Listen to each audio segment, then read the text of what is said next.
Ahí sí.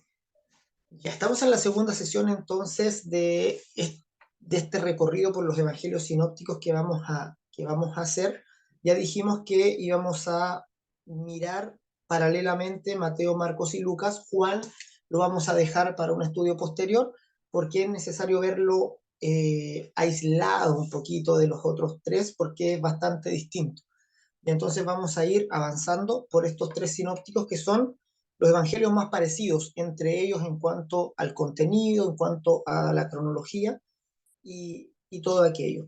Ya, sin embargo, vamos a ver que de todas maneras hay diferencias entre uno y otro. Ya los evangelios no son copias una de la otra, o sea, no se copiaron los evangelistas para hacer una única cosa o, digamos, eh, tratar de hacer una cosa parecida o igual a la que ya había, sino que cada uno le dio su propia intención y su propia mirada. El Espíritu Santo nos quiso dejar cuatro testimonios de Cristo, ¿ya? Pensemos que la Escritura es el testimonio del Espíritu Santo, ya el Espíritu Santo la puso, inspiró a los escritores para que estos la escribieran desde ese punto de vista, que escribieran con esa mirada, y eso es lo que tenemos que descubrir ya en los evangelios, eso es lo que tenemos que rescatar y vamos a ver que incluso las diferencias que hay pueden enriquecer mucho nuestro conocimiento acerca de Dios. Ya vamos a ir, nosotros por lo general no vemos así la Biblia, nosotros tenemos una tendencia natural a tratar de combinar los relatos, ¿ya? Así, por ejemplo, cuando hablamos del nacimiento, hoy día vamos a hablar de los relatos de la infancia, de la anunciación, del nacimiento de Jesús. Muchos cristianos no tienen claro o hacen una mezcla de todo. A veces en las películas se ven también, digamos, mezclas de los relatos de varios evangelios. Tratan de armar una sola historia con los relatos de los cuatro evangelios. Entonces hay películas que muestran, por ejemplo, la matanza que hubo del rey Herodes en Nazaret, perdón, en Belén, ¿ya? Por eso Jesús tuvo que ir a Egipto, y combinan eso con la llegada de los tres reyes de Oriente, por ejemplo, ¿ya? Y lo ponen todo en la misma película, como mezclando lo que dice un evangelio y otro, ¿ya? Incluso la mayoría de los cristianos no tenemos bien claro de dónde procede qué cosa. ¿Ya? Es decir, se nos hacen familiares las historias. Ya, por ejemplo, se nos hacen familiares la venida de los Reyes Magos. Ya se nos hacen familiares el sueño de José, por ejemplo. Ya se nos hacen familiares el nacimiento en el pesebre. Pero de alguna manera pensamos que eso está en todos los evangelios, ¿verdad? No tenemos claro de qué evangelio procede qué cosa. ¿Ya? Y a veces tendemos nosotros, como siempre, a unificar y a intentar buscar conciliar los evangelios. Entonces, cuando tratamos de conciliar los evangelios, igual le hacemos daño a la revelación, ¿ya? Porque Cristo no quiso darnos una historia, ¿ya? El Espíritu Santo no quiso dejarnos una mirada, una historia, quiso dejarnos cuatro miradas por separado, cada una con su propia intención, cada una con su propio énfasis, cada una con su propio potencial de movernos el corazón hacia la fe en Cristo, ¿ya? Entonces, tenemos que respetar eso, ¿ya? Y tenemos que mirar cada testimonio en particular con la potencia que tiene, ¿ya? Porque Mateo escribe inspirado por el Espíritu Santo, y no está pensado ese evangelio para ser mezclado con el otro evangelio y de los dos formar una sola cosa. ¿Ya? Nosotros tenemos siempre la tendencia a hacer eso, a tratar de armar una sola historia de todos los relatos que hay en los diferentes evangelios. ¿Ya? Eso se da solo con los evangelios, ya porque tenemos historias que van a la par. Ya no pasa, por ejemplo, con las cartas de Pablo o eso, sino con los evangelios que tienen esta historia. ¿Ya? Ocurre también, por ejemplo, con los hechos y algunos relatos históricos de las cartas de Pablo.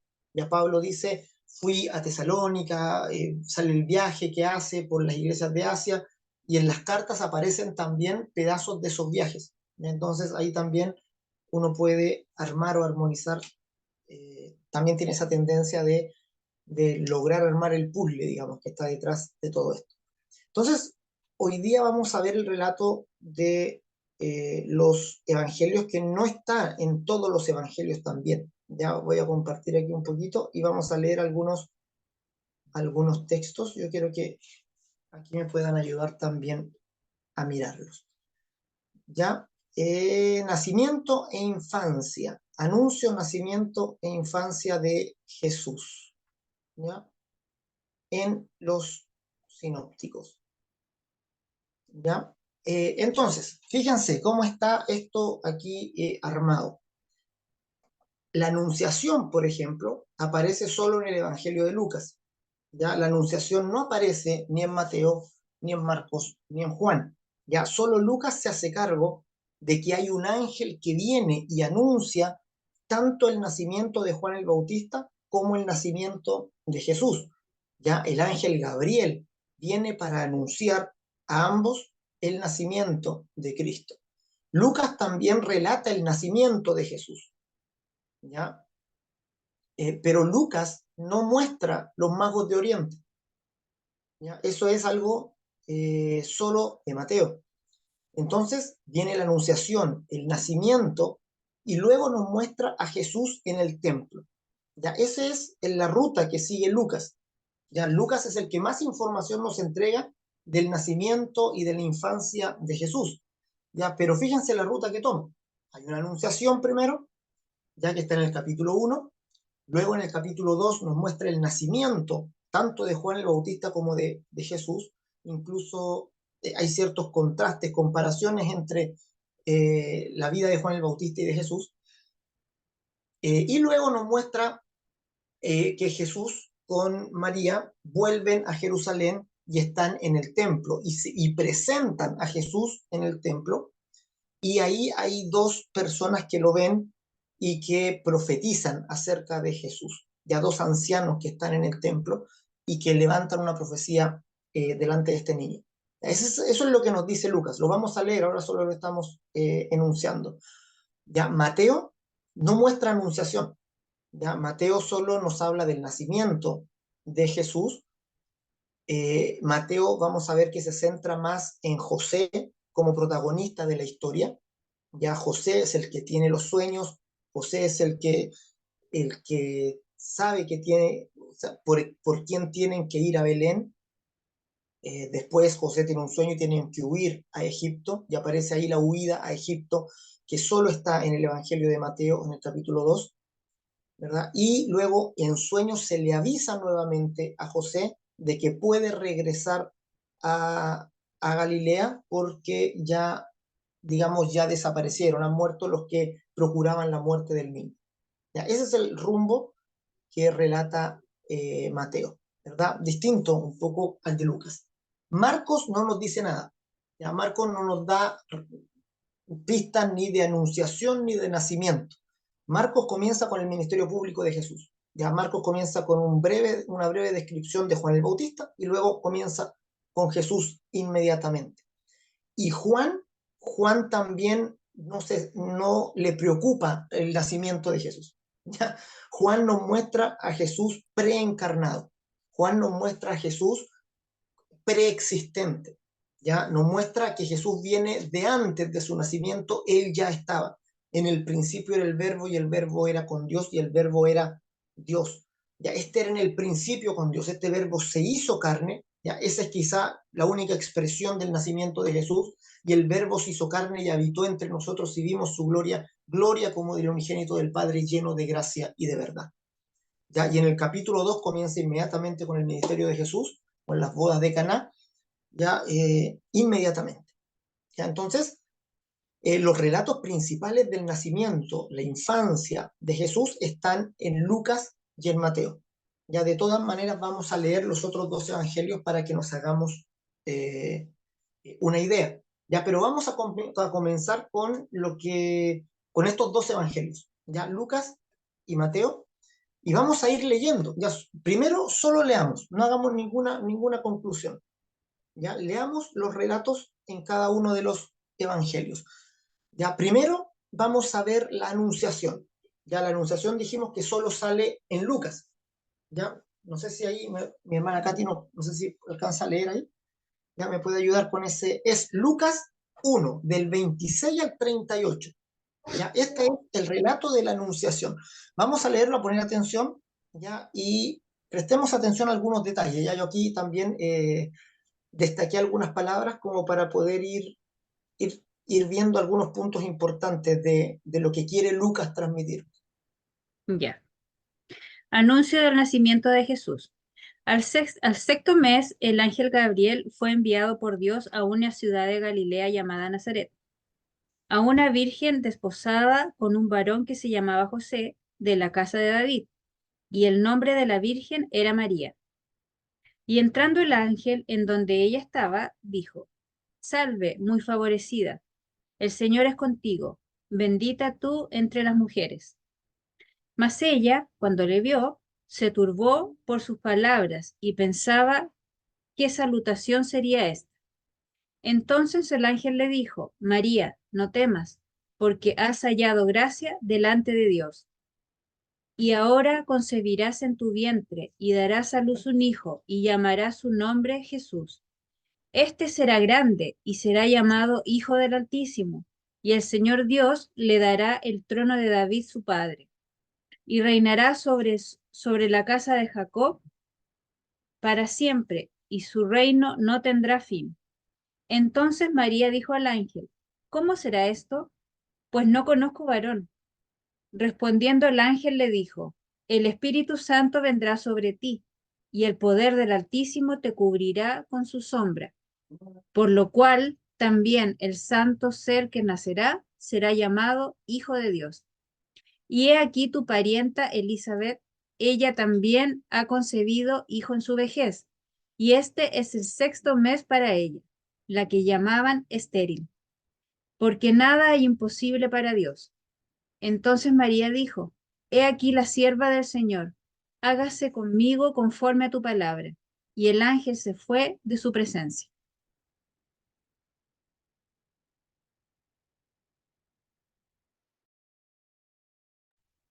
Está silenciado.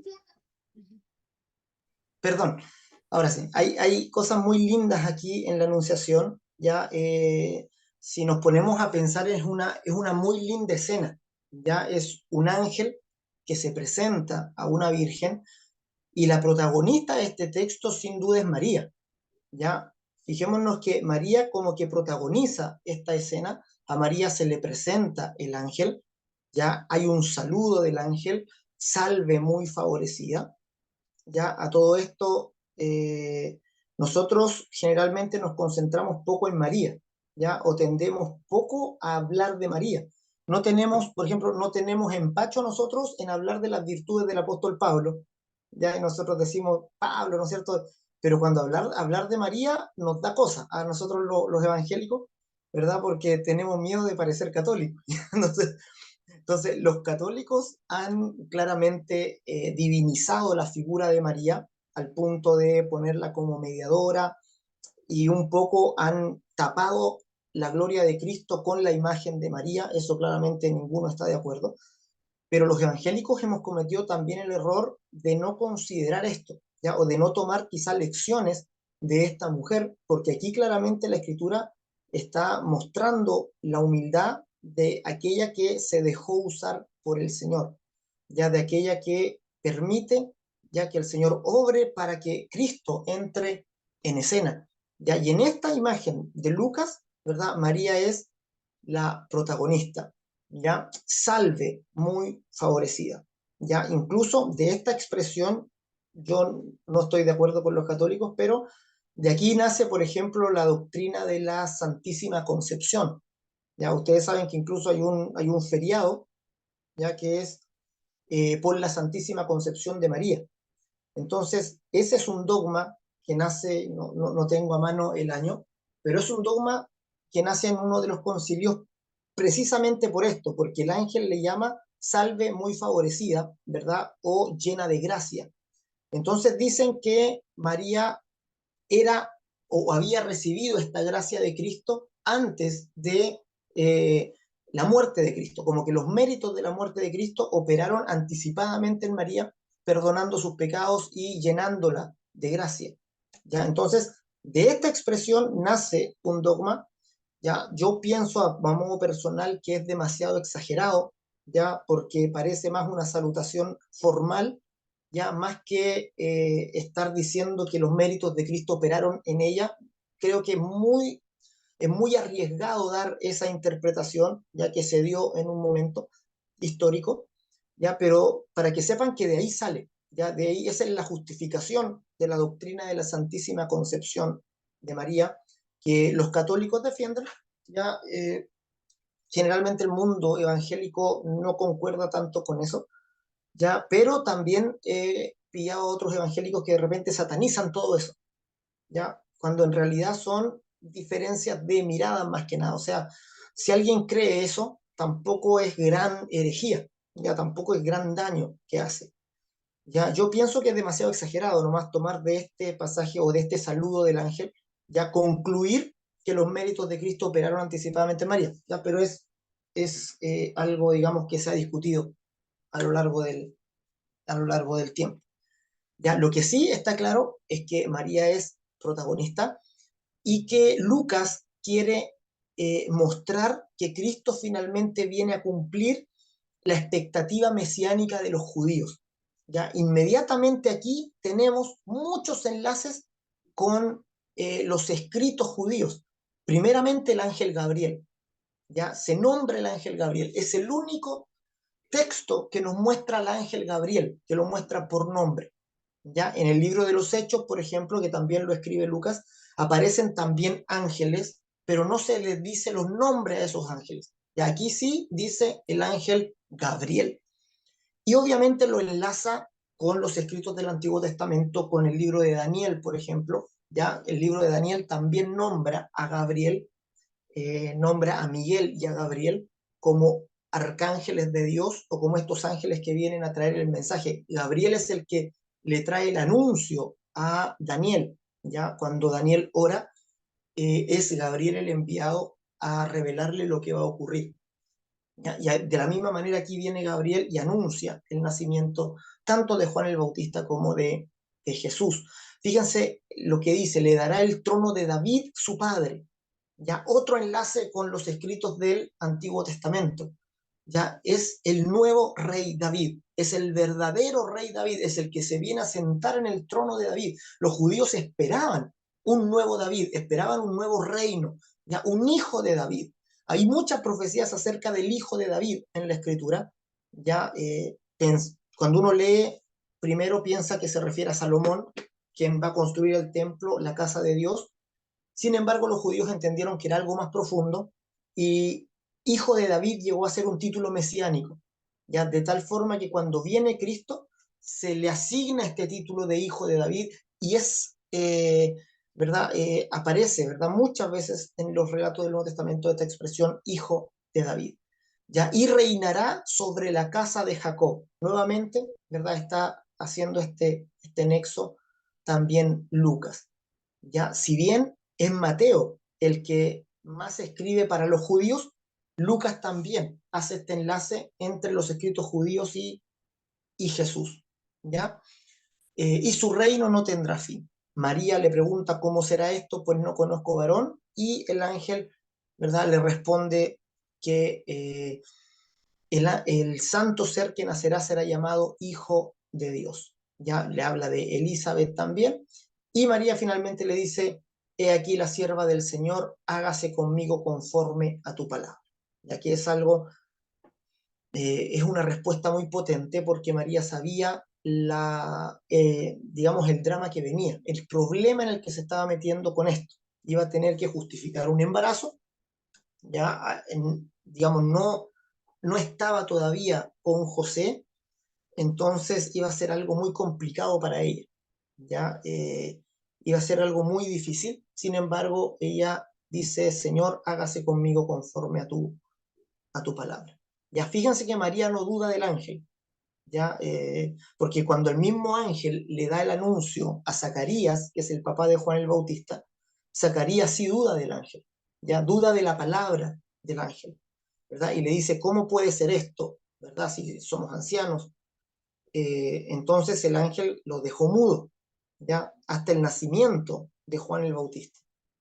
Y sin embargo aquí María también pregunta, pero María no está dudando de que eso fuera posible, María solo está preocupada por la forma, ¿ya? Por cómo va a ser esto, ¿verdad? Ella le pregunta, ¿cómo va a llegar a ser esto? Ya no está dudando de que sea posible, ¿ya? Por eso María responde con fe. Es la diferencia entre María y Zacarías. Ya Zacarías responde con incredulidad.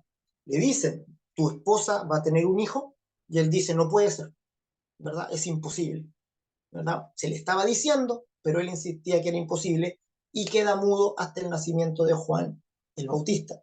Ya responde con incredulidad al anuncio. María responde con fe, sabe que es posible, ¿verdad? Sabe que va a suceder, solo le preocupa el método, ya le preocupa el cómo, ¿verdad? ¿Cómo va a ser esto posible?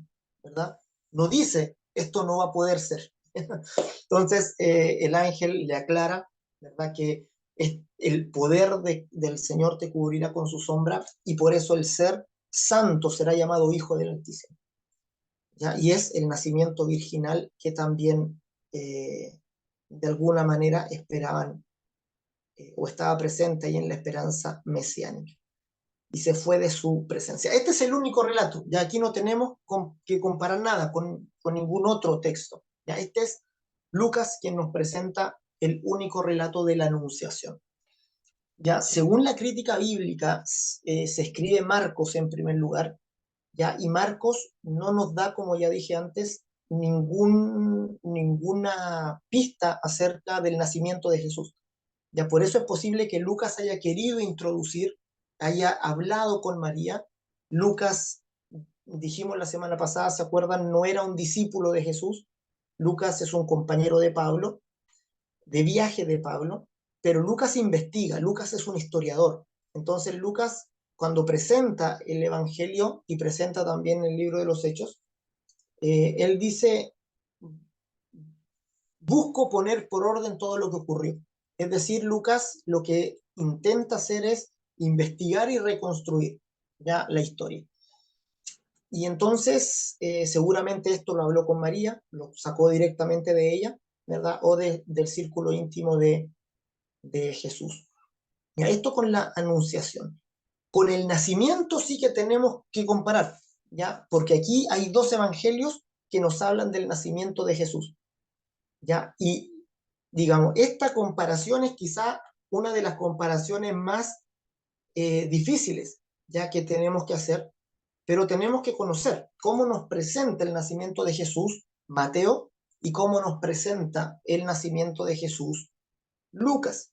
¿Ya? Y aquí quiero que prestemos atención, ¿ya? Y vamos a leer Lucas primero. Ya como ya leímos Lucas en la Anunciación, vamos a seguir con Lucas en en el nacimiento. Ya, no sé si hay alguien más que me puede ayudar con la lectura, aparte de hermana María Teresa, no sé si puede leer ahí. ¿La tiene o no? Para que lea Lucas 2 del 1 al 7. Sí, sí lo tengo. Ya, perfecto. Lucas 2 Lucas entonces, del 1 al 7. Ahí 2, está ya. el nacimiento. Dice así, nacimiento de Jesús. Aconteció en aquellos días que se promulgó un edicto de parte de Augusto César, que todo el mundo fuese empadronado. Este primer censo se hizo siendo Cirenio gobernador de Siria, e iban todos para ser empadronados, cada uno a su ciudad. Y José subió de Galilea, de la ciudad de Nazaret, a Judea, a la ciudad de David, que se llama Belén, por cuanto era de la casa y familia de David, para ser empadronado con María, su mujer, desposada con él, la cual estaba encinta. Y aconteció que estando ellos allí, se cumplieron los días de su alumbramiento, y dio a luz a su hijo primogénito, y lo envolvió en pañales, y lo acostó en un pesebre, porque no había lugar para ellos en el mesón. Ya, perfecto. Esa es, digamos, la versión de Lucas. Veamos la versión de Mateo. A ver, mi hermana Catherine, si me puede ayudar. Vamos a leer el 1 de Mateo, del 18 al 25.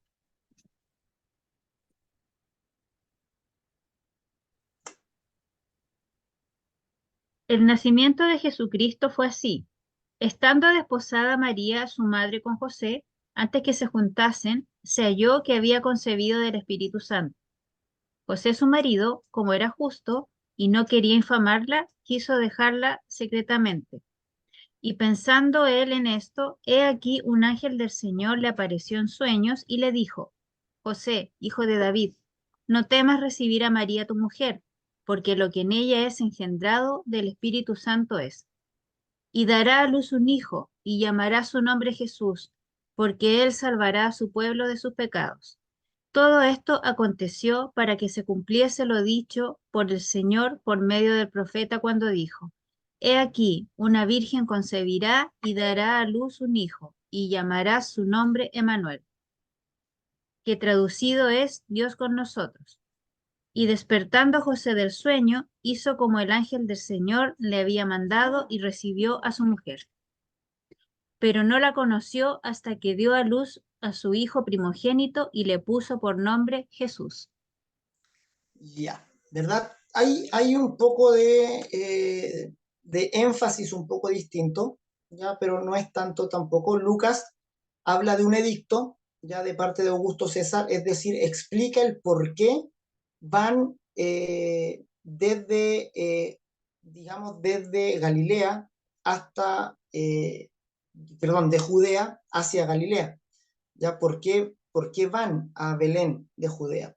¿Ya? A la ciudad de David que se llama Belén, por cuanto era de la casa y la familia de David. Entonces, dice que hay este edicto que todos tienen que volver al lugar de nacimiento para ser empadronados. Esa es la causa que esgrima Lucas para ese movimiento. Y estando ellos allí, dice, se cumplieron los días de su alumbramiento y dio a luz un hijo primogénito y lo envolvió en pañales y lo acostó en un pesebre. Ya, ese es el relato bien simple de Lucas.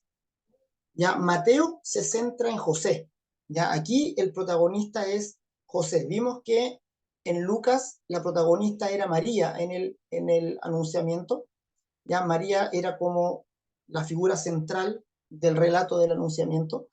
Aquí en Mateo el protagonista es José. Ya, José, su marido.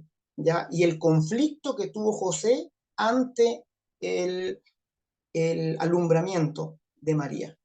Ya, estando María, dice su madre, con José, antes de que se juntasen, se halló que había concebido del Espíritu Santo. Eso es lo que dice, no hay anunciamiento, solo se dice se halló que había concebido del Espíritu Santo. José, su marido, como era justo y no quería infamarla, quiso dejarla secretamente. Y pensando él en esto, he aquí un ángel del Señor se apareció en sueños y le dijo: José, hijo de David, no temas recibir a María tu mujer. O sea, la comunicación de Dios ahora es hacia José. Ya José es quien recibe los sueños y José es quien establece los movimientos. Ya José, su marido, primero quería dejarla, recibe del Señor, ¿verdad? También la comunicación de que se quede con ella y, eh, y el nombre que va a tener. ¿Ya? Y dará a luz un hijo y llamará su nombre Jesús. ¿Ya? Si se fijan en Lucas, la revelación del nombre de Dios lo recibe María por medio del ángel. ¿Ya? En Mateo, la revelación del nombre de Jesús lo recibe José en sueños. ¿Ya? Entonces, como les digo, son solo énfasis distintos. Ya no significa que no pueden haber pasado las dos cosas a la vez. Ya sí pueden haber pasado, pero aquí la intención no es hacer un solo relato de ambos, ya, sino que hay que considerar la fuerza que tiene cada uno de los relatos por separado. Ya la fuerza que tiene para mostrarnos lo que va a ocurrir. Va a ocurrir algo importante. Ya, por un lado, viene un ángel a dar el anuncio, ¿verdad? Y por otro lado, José tiene una intención y en sueños tiene una visión y le habla a Dios en sueños para que permanezca en el lugar. Es decir, hay una intervención de Dios muy potente en este nacimiento, ¿ya? Y el segundo sueño dice, y llamará su nombre Emmanuel, ya también un título mesiánico poderoso que Mateo establece ahí directamente, ya de la profecía de los profetas, ¿ya? Entonces Mateo también habla acerca de los profetas y lo dice, todo esto aconteció para que se cumpliese lo dicho por el Señor por medio del profeta cuando dijo, es decir, establece que es por medio del profeta. Entonces, en cuanto al nacimiento, digamos, es bien similar lo que nos muestran los dos relatos que tenemos disponibles, ya finalmente que hay un conflicto de José, ya hay una intervención divina, eso, ¿verdad? Los dos están totalmente de acuerdo, ¿ya? Pero el pesebre pertenece a Lucas, ¿ya? El pesebre y la ida hacia Belén de Judea, ¿ya? Ahora vamos a ver qué ocurre inmediatamente después del nacimiento, ya que esto también, aquí es donde se produce la máxima diferencia entre ambos relatos, ya quizá donde los relatos más se abren y uno nos muestra una cosa y el otro nos muestra una cosa diferente, ya nos muestran historias distintas. Mateo nos muestra la figura de los magos de Oriente que vienen, que es una figura cargada de polémica también y de alusiones también a lo que se vivía en ese tiempo. Ya, entonces, leamos Mateo capítulo 2, del 1 al 12.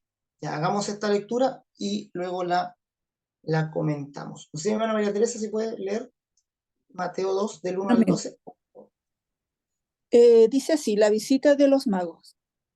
Cuando Jesús nació en Belén de Judea en días del rey Herodes, vinieron del oriente a Jerusalén unos magos, diciendo, ¿dónde está el rey de los judíos que ha nacido? Porque su estrella hemos visto en el oriente y venimos a adorarle. Oyendo esto, el rey Herodes se turbó y toda Jerusalén con él, y convocados todos los principales sacerdotes y los escribas del pueblo, le preguntó dónde había de nacer el Cristo. Ellos le dijeron en Belén de Judea, porque así está escrito por el profeta. Y tú, Belén, de la tierra de Judá, ¿no eres la más pequeña entre los príncipes de Judá? Porque de ti saldrá un guiador que apacentará a mi pueblo Israel. Entonces Herodes, llamando en secreto a los magos, indagó de ellos diligentemente el tiempo de la aparición de la estrella. Y enviándolos a Belén, dijo, id allá y averiguad con diligencia acerca del niño, y cuando le halléis, hacedmelo saber, para yo también vaya y le adore.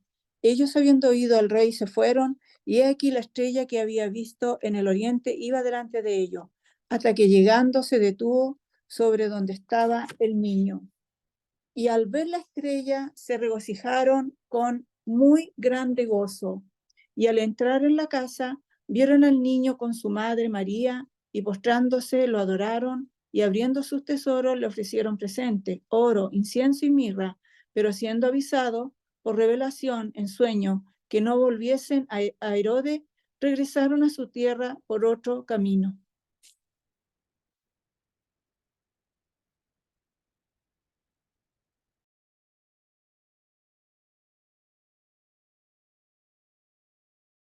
Pastor, está silenciado. Perdón, se me olvida que me silencio. Muchas gracias, Katy. Mateo nos muestra, ¿verdad?, esta venida de estos magos de Oriente. Se cree que son algún tipo de astrónomos, ya que vienen de la tierra de Etiopía, probablemente, ¿verdad?, o de otros lugares de África, ¿verdad?, que vienen de Oriente a Jerusalén, ya unos magos. Diciendo, no aparece el número de los magos por si acaso, ya ni el nombre tampoco, ya eso viene después de algunas tradiciones, ¿verdad?, que hablan de 3 reyes magos y eso, pero eso no está en la escritura, dice solo unos magos, ya diciendo dónde está el rey de los judíos que ha nacido, ya porque su estrella hemos visto y hemos venido a adorarle. Ya, entonces hay una reacción de Herodes, un miedo del rey Herodes, y trata de indagar por medio de los magos el lugar del nacimiento del niño, ¿ya? Entonces muestra la llegada de los reyes y cuando los reyes van a regresar, ¿ya? O nuevamente donde Herodes, se le avisa en sueños, por revelación en sueños. Fíjense, Mateo es el que toma este mecanismo, ya el que nos muestra el mecanismo de la revelación en sueños, tanto a José como ahora a los reyes. Ambos tienen revelación en sueños. Ya les viene, Dios se comunica con ellos de esta manera. Ya hay una revelación en sueños. Y entonces ellos saben que no deben regresar por el mismo camino y se van por otro. Ya, y ahí es donde Herodes, al verse burlado por los magos, entonces manda el edicto y manda a matar a los niños de Belén, ya de la aldea de Belén. Ese es más o menos lo que nos muestra Mateo, y nos muestra que debido a esto entonces eh, tienen que huir también Jesús con María y José, ya tienen que salir. Ya, este texto, algunos han pensado que es muy también polémico en el sentido de que Mateo busca hacer un contraste entre Jesús y el propio César. Es decir, Jesús viene a enfrentarse con un rey de este mundo. Ya Jesús viene a enfrentarse con el poder temporal de este mundo. Y por eso enfatiza en que hay una estrella. Ya, quizás nos llama mucho la atención esto, ya que dice, su estrella hemos visto en el oriente y venimos a adorarlo. Esto es muy potente y por eso dice que se turbó el rey Herodes y toda Jerusalén con él. ¿Por qué? Porque precisamente Augusto César, que era el rey de Roma, había sido también anunciado por una estrella. Entonces, este contraste no es casual, ¿ya? Es decir, Dios quiso también anunciar al poder temporal de que venía uno con más poder que ellos. ¿Ya? Eh, Todos se jactaban del poder de Roma, ya incluso César Augusto, como les comenté también en un día domingo, la moneda que se acuñaba, ¿se acuerdan que Jesús en un momento tomó una moneda? Cuando le preguntaron por el tema del impuesto, Jesús tomó una moneda y dijo, ¿de quién es esta inscripción? ¿Ya? Seguramente es una moneda similar a esta la que tomó, donde aparece la cara de César Augusto. ¿Ya? Tomó esa moneda y dijo, ¿de quién es la inscripción? Y le dijeron de César. Entonces Jesús dijo, entonces denle a César lo que es del César y a Dios lo que es de Dios. Ya haciendo este quiebre, ya también entre el poder temporal y el poder divino traído por Jesús. Y si se fijan en el anverso de la moneda, está precisamente la estrella. Ya es una estrella que se cree que es un meteorito muy luminoso que hubo, digamos, en un tiempo, en unos años, y se cree que hasta se veía de día, y se tomó este meteorito, esta señal, como el anunciamiento del rey y como el anunciamiento de César Augusto. Entonces, todos, cuando tomaban una moneda, sabían que César Augusto era divino de alguna manera y que había sido anunciado por una estrella. Entonces, ahora viene Cristo, viene Jesús, y es también anunciado. Su estrella hemos visto en el oriente. ¿Ya? Entonces Mateo también está escribiendo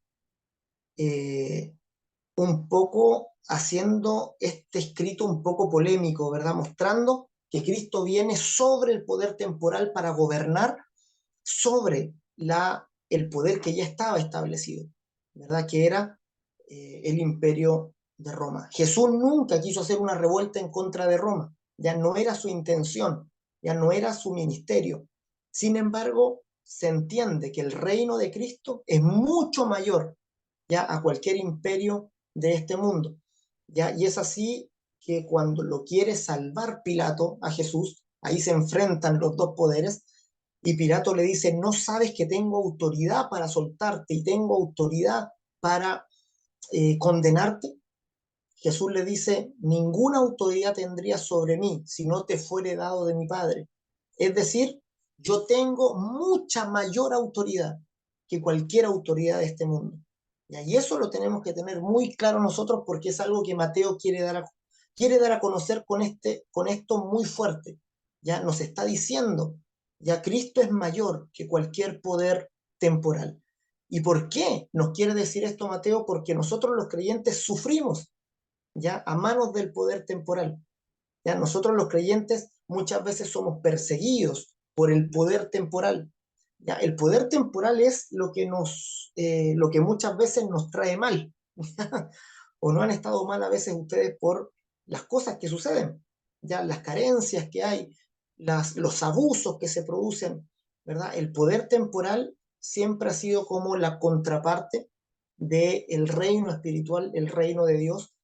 Eh, Incluso Pablo habla de estos dos reinos, dice, fuimos arrebatados del reino de tiniebla y trasladados al reino del amado Hijo de Dios. Entonces el poder temporal es un reino, ya un reino de tinieblas que funciona, que opera. Y lo que nos quieren decir los evangelios es darnos esperanza, darnos fortaleza, diciéndonos que el rey que viene, ya este rey es mayor al reino temporal, ya es más poderoso, tiene más fuerza, más dominio. Y cuando Cristo envía a la iglesia, Él dice, toda autoridad me es dada en los cielos y en la tierra, por tanto vayan y hagan discípulos a todas las naciones. Entonces nosotros jamás deberíamos sentirnos oprimidos, ¿ya? Podemos ser perseguidos, ¿verdad? Podemos ser, eh, digamos, el poder temporal va a querer quizás muchas veces suprimirnos o hacernos caer, sin embargo tenemos que tener esa certeza interna, ¿ya? Como decía Pablo, el que está en ustedes es mayor que el que está en el mundo. Y ahí eso nunca lo pierdan de vista porque es el testimonio del Evangelio. El que habita en ustedes es mayor que el que está en el mundo. Por tanto, ustedes nunca serán víctimas del sistema. ¿Ya? Ustedes nunca serán, eh, nunca estarán, digamos, a merced del sistema, porque ustedes pertenecen a otro reino, pertenecen al reino de Cristo, y el reino de Cristo es tanto superior a cualquier reino de este mundo. Ya, eso lo tienen que tener muy claro porque ya del inicio Mateo lo quiere dejar claro, quiere rayar, ¿verdad? Mostrando que este rey que viene es aún mayor que el rey que ya estaba. Ya es una confrontación al propio César Augusto. Ya por eso estos textos confrontaban un poco el poder de Roma y fueron textos que fueron muy polémicos también en ese tiempo. ¿Ya? Los magos de Oriente. Como ocurre todo esto y como Herodes manda a matar a los niños en Belén, entonces hay una huida a Egipto. ¿Ya? Jesús tiene que, o sea, la familia, José con María, tienen que salir a Egipto. Ya acá tenemos el relato. Ya después de que partieron ellos, ya que un ángel del Señor se apareció en sueños y dijo a José, nuevamente sigue con el anuncio en sueños, levanta, toma al niño y a su madre y huye a Egipto. ¿Ya por qué? Porque Herodes buscará para matarlo. Y se queda en Egipto, ¿ya? Y dice, entonces se cumplió lo que fue dicho por el profeta Jeremías. Y cita una expresión ahí del profeta Jeremías. Luego, ¿verdad? Nos sigue contando que se quedó allí hasta que fue avisado por revelación que se fuera de nuevo a Galilea porque ya no había peligro. Y vino, dice, y habitó en la ciudad que se llama Nazaret para que se cumpliese lo que fue dicho por los profetas, que habría de ser llamado Nazareno. ¿Ya? De las expresiones de Mateo, esta es la más difícil. ¿Ya? ¿Por qué no se encuentra una profecía como tal que diga esto? ¿Ya? Todas las otras profecías de las que habla Mateo se encuentran fácilmente, sin embargo esta no. ¿Ya? Entonces dice para que se cumpliese lo dicho por los profetas que habría de ser llamado Nazareno. Hay dos complicaciones, una porque dicen los profetas, ¿ya? Pero se cree que, como vimos la semana anterior, es muy probable que Mateo haya escrito en hebreo el Evangelio en primer lugar y luego fue copiado y se cree que ahí Mateo hablaba de un profeta solamente en el texto hebreo y la verdad es que no se refería a un profeta como tal, como lo que tenemos nosotros, sino que se refería a una midrash, se refería a un comentario. ¿Ya? Los judíos hacían comentarios de los profetas y lo ponían en otros textos que ellos tenían, que era la midrash, y una de esas midrash sí se basa en Isaías 11:1 para decir que el Mesías habitaría en Nazaret. ¿Ya? Una vez a Midrash toma la palabra que aparece ahí, que es retoño o vástago en Isaías 11:1, dice que vendrá vástago de David, una raíz de Isaí, y esa palabra vástago se parece mucho a la palabra Nazaret. Entonces, un Midrash decía que tomaba ese verso como base y decía entonces el Mesías sabemos que va a habitar en Nazaret, que va a ser nazareno. Entonces Mateo de ese Midrash se toma y dice, como ya fue anunciado anteriormente, ¿verdad? Que él iba a ser llamado nazareno, es decir, que él iba a habitar en Nazaret. Vemos que finalmente Mateo valida a Jesús con los escritos judíos, ya con los profetas e incluso con este comentario a los profetas que para los judíos de ese tiempo era bien conocido. A nosotros nos queda el conflicto porque nosotros ahora buscamos en todos los profetas y no hay ninguna profecía de que el Mesías va a ser llamado nazareno, ¿verdad? Pero sabemos que está ahí en ese otro lugar. ¿Ya? Entonces, él se va por un tiempo, va a Egipto y luego regresa. Eso es lo que nos dice Mateo, la huida a Egipto, ¿verdad? Se va desde Judea a Galilea, perdón, de Galilea a Judea a Belén, y de Belén entonces va a Egipto, baja a Egipto al sur, y luego, cuando ya cesó el peligro, retorna, pero no retorna a Judea, retorna a Nazaret de Galilea. Ya, ese es el recorrido que nos muestra Mateo. Ya, Lucas nos muestra otra cosa. Lucas nos muestra a Jesús en el templo. ¿Ya? Y este es quizá el último texto que vamos a leer para hacer la comparación. ¿Ya? Lucas 2 del 41 al 52. Hermana Catherine, si puede leerlo para... ¿O la mía nos va a ayudar? Sí. A Ya, ver, perfecto. Lucas 2 del 41 al 52. ya. Iban sus padres todos los años a Jerusalén en la fiesta de la Pascua, y cuando tuvo 12 años, subieron a Jerusalén conforme a la costumbre de la fiesta. Al regresar ellos, acababa la fiesta, se quedó el niño Jesús en Jerusalén, sin que lo supiesen José y su madre. Y pensando que estaba entre la compañía, anduvieron camino de un día y le buscaban, y le buscaban entre los parientes y los conocidos. Pero como no le hallaron, volvieron a Jerusalén buscándole. Y aconteció que 3 días después le hallaron en un templo sentado en medio de los doctores de la ley, oyéndoles y preguntándoles. Y todos los que le oían se maravillaban de su inteligencia y de sus respuestas. Cuando le vieron, se sorprendieron. Y le dijo su madre, Hijo, por qué nos has hecho así? He aquí, tu padre y yo te hemos buscado con angustia. Entonces él les dijo, ¿por qué me buscabais? ¿No sabíais que en los negocios de mi padre me es necesario estar?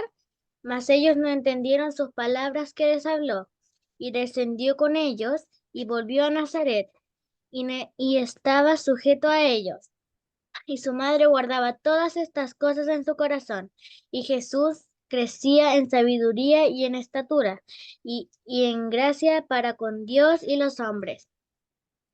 Ya, perfecto. Aquí los énfasis son distintos, ya claramente. Aquí hay una diferencia que quizá nos cuesta un poco conciliar, ¿ya? Y yo quiero que me acompañen en la mirada, ya que hay de estos dos textos. Ya, por un lado Mateo, ya Mateo nos muestra el nacimiento de Jesús, ya que se produce, no nos muestra pesebre, ¿verdad? Nos muestra solo la visita de los magos, es decir, María queda encinta, ya José tiene este conflicto, ya piensa en dejarla, no la deja porque tiene una revelación en sueños, se queda con ella, vienen los reyes de Oriente, producto de estos reyes de Oriente entonces viene una matanza, y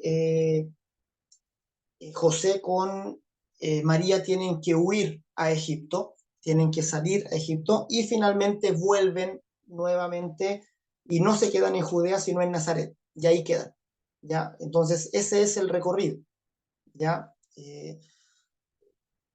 Sin embargo, Lucas nos muestra otra escena. Ya Lucas nos muestra, ¿verdad?, que Jesús, hay un edicto, tiene que ir hacia Belén, se queda finalmente en Belén, y luego lo vemos en el templo nuevamente. Ya lo vemos como leíamos a continuación, dice, todos los años ellos venían al templo, ¿ya? Y vienen al templo en Jerusalén, se devuelven y Jesús se queda, ¿ya? Eso es, digamos, el relato de la infancia.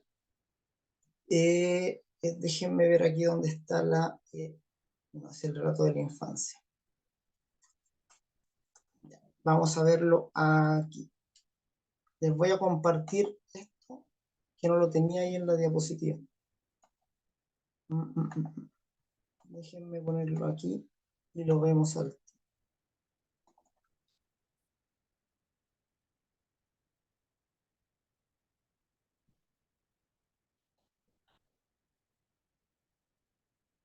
Ya, se ve ahí la Biblia, ¿verdad?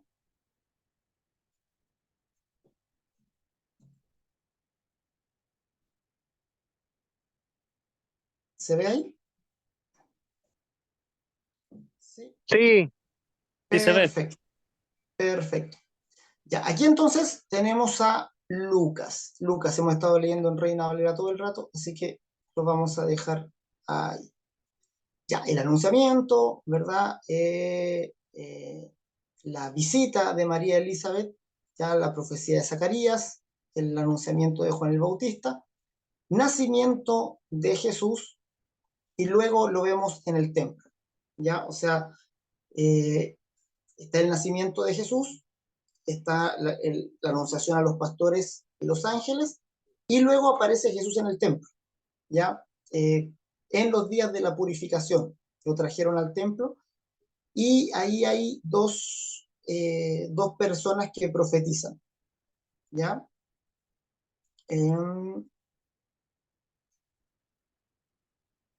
Dice, había un hombre llamado Simeón, hombre justo y piadoso, que esperaba la consolación de Israel y el Espíritu Santo estaba sobre él.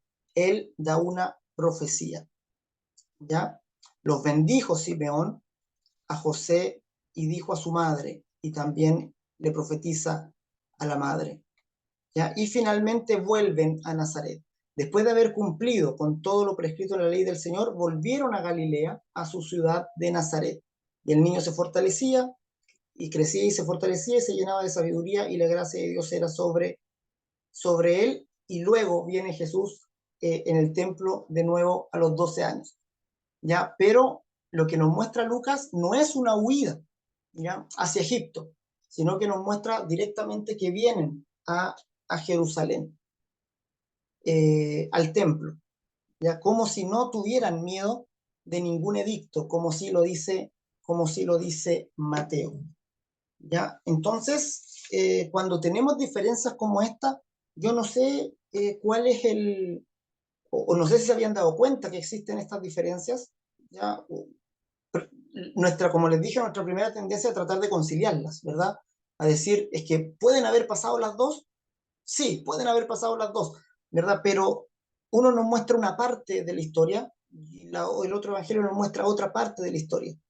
Ya pasa como cuando vimos el día domingo, no sé si estuvieron ahí en el culto, cuando vimos acerca de los discípulos, ¿verdad? Juan nos dice otra cosa, no nos dice que los pilló en el mar, no habla de la pesca milagrosa, sino que dice que los discípulos, estos pescadores, vinieron a Jesús y Jesús les dijo, le preguntan dónde moras y él les dice vengan y vean, y se quedaron con Jesús un día. Y eso ya no nos muestra a Jesús en la barca de Pedro, ni que estaban remendando las redes, ni siquiera que estaban pescando, ya solamente que eran discípulos de Juan el Bautista y vinieron a Jesús. Entonces, hay estas diferencias ya en los relatos, ¿ya? Y yo no sé cómo lo ven ustedes. ¿Ya les molestan estas diferencias o les complican o ya no sé, o, o qué les produce? ¿Ya? Yo quiero que lo comentemos aquí porque de verdad a mí en un principio me producía bastante conflicto. ¿Ya? Entonces uno veía una cosa, veía otra y me decía, ya, pero ¿qué pasó en realidad? Ya no sé si les queda esa sensación, así como entonces, ¿qué ocurre? ¿Ya? La mayoría de las personas trata de no meterse mucho en esto. Ya, yo no sé si serán de ese grupo también algunos de ustedes. Ya dicen, no, es que no me quiero meter mucho porque si a lo mejor me meto mucho voy a como a perder la fe. Me van a preguntar. Claro, claro, ya no sé si les produce complicación o si no, no sé qué piensan. A mí me complicaba de repente, en un primer momento.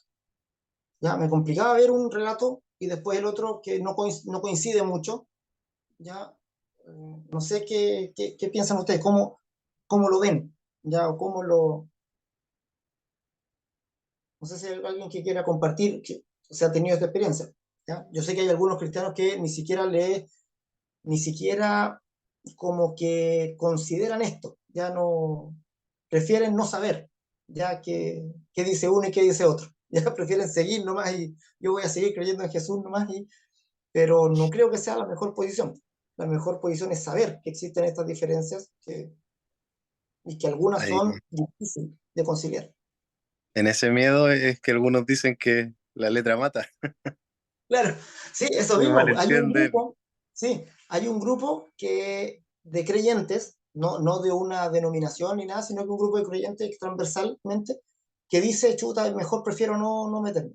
¿Ya? O sea, como que no pensar mucho. ¿Ya?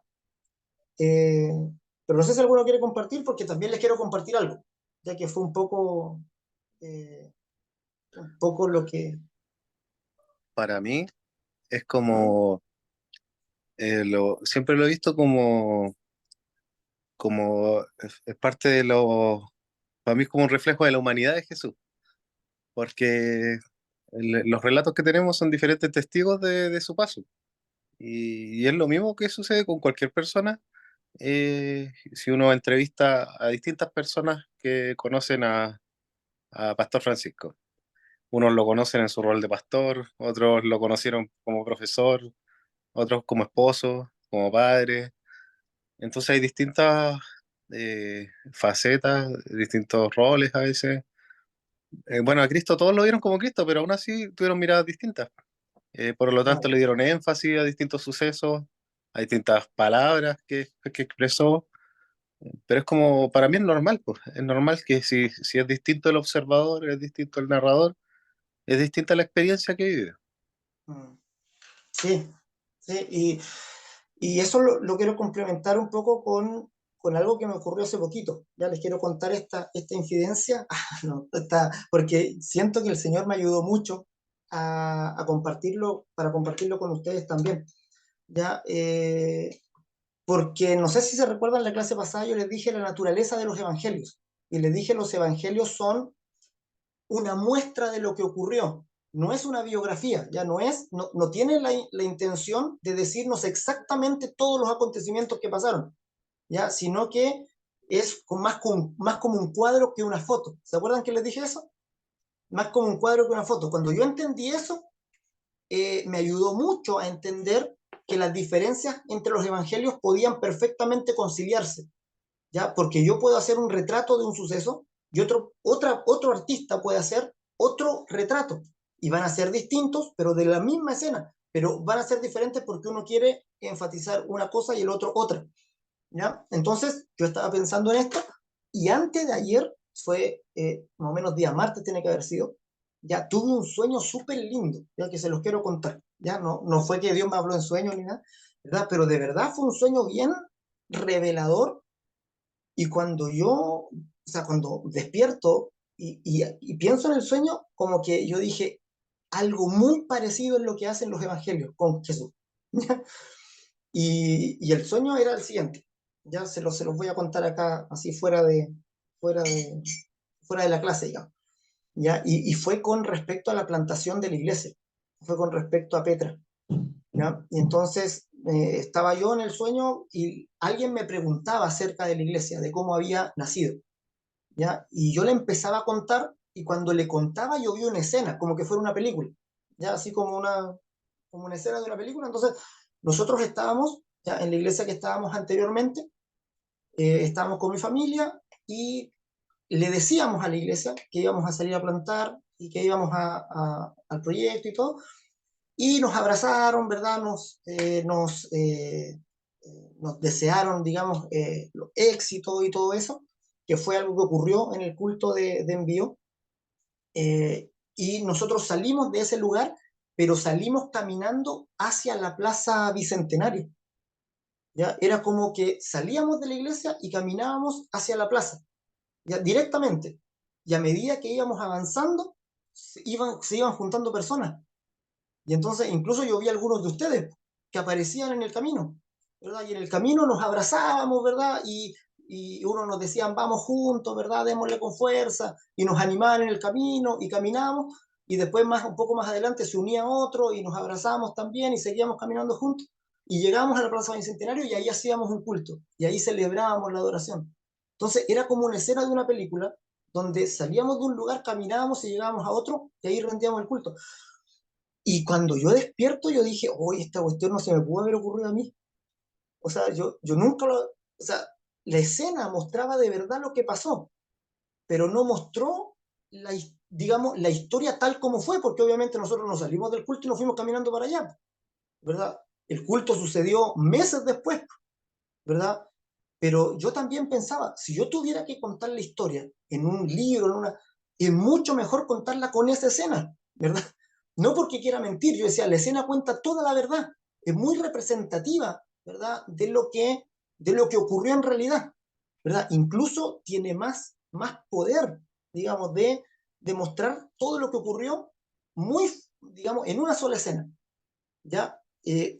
Contar, digamos, en una película cada una de las cosas que se dijeron, cada una de las... sería muy complejo, ¿verdad? Reproducir los diálogos, por ejemplo. Ya yo no podría reproducir todos los diálogos de lo que conversé en ese tiempo, ya han pasado 2 años. Entonces, fíjense ustedes, de situaciones que pasaron el año pasado, ustedes no podrían describir los diálogos tal cual fueron, ¿verdad? Entonces la historia no se cuenta de esa manera. ¿Ya? Los evangelios son una expresión de lo que ocurrió. ¿Ya? No es literalmente lo que pasó suceso por suceso, porque si no sería enormemente tedioso contarlo.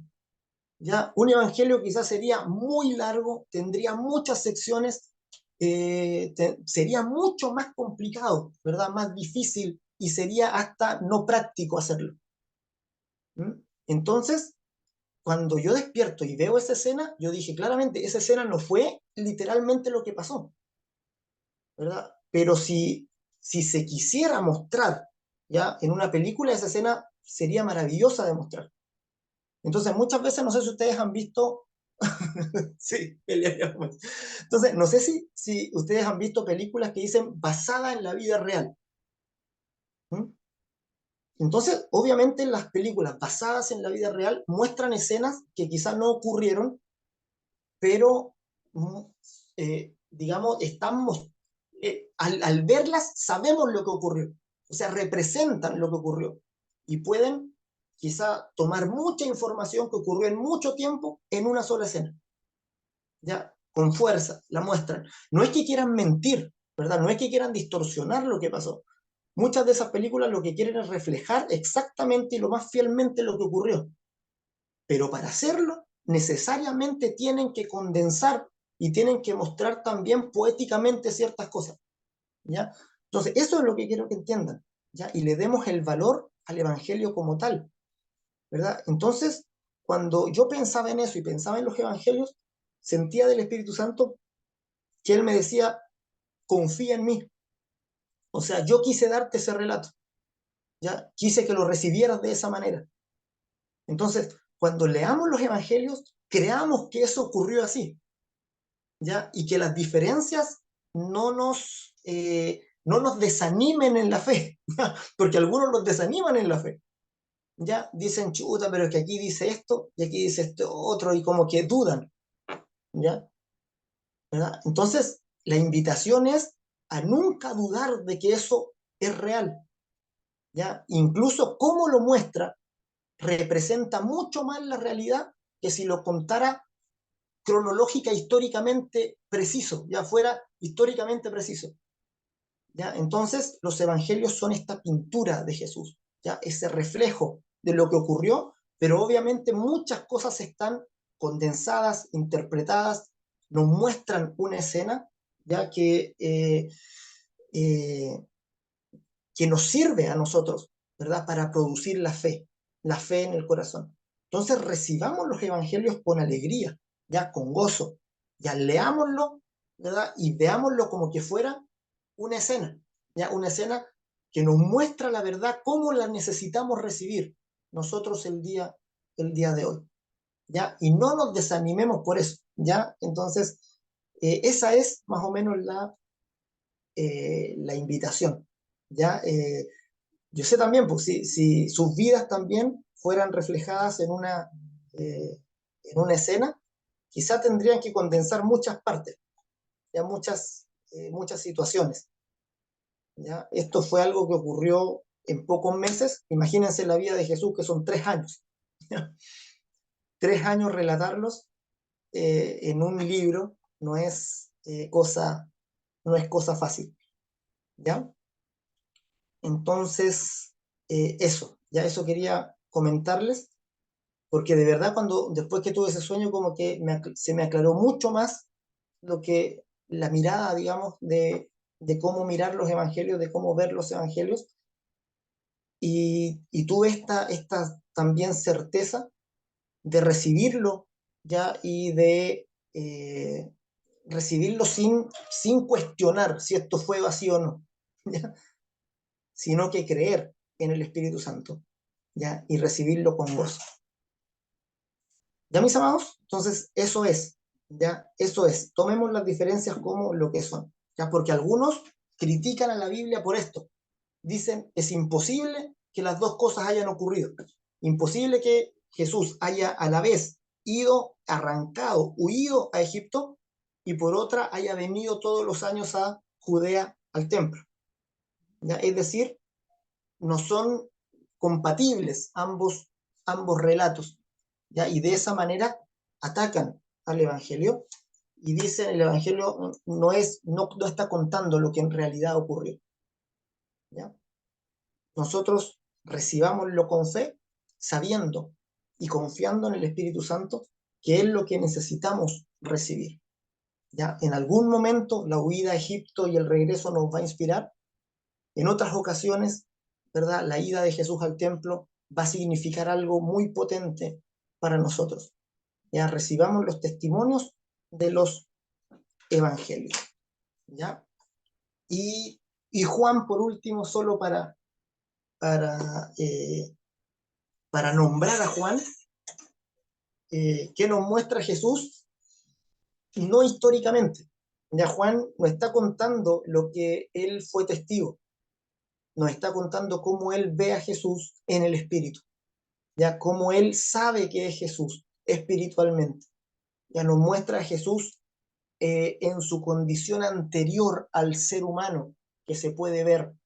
Entonces Juan nos da un testimonio mucho más profundo, ya, de Cristo como el verbo, como un verbo que se hace carne, ¿verdad? Y Juan dice, y vimos su gloria, gloria como del unigénito del Padre, lleno de gracia y de verdad. Y esa gloria es la que cada uno de los evangelistas quiere transmitirnos, quiere mostrarnos y revelarnos. Amén, mis amados. No sé si hay algún comentario, algo que antes de terminar,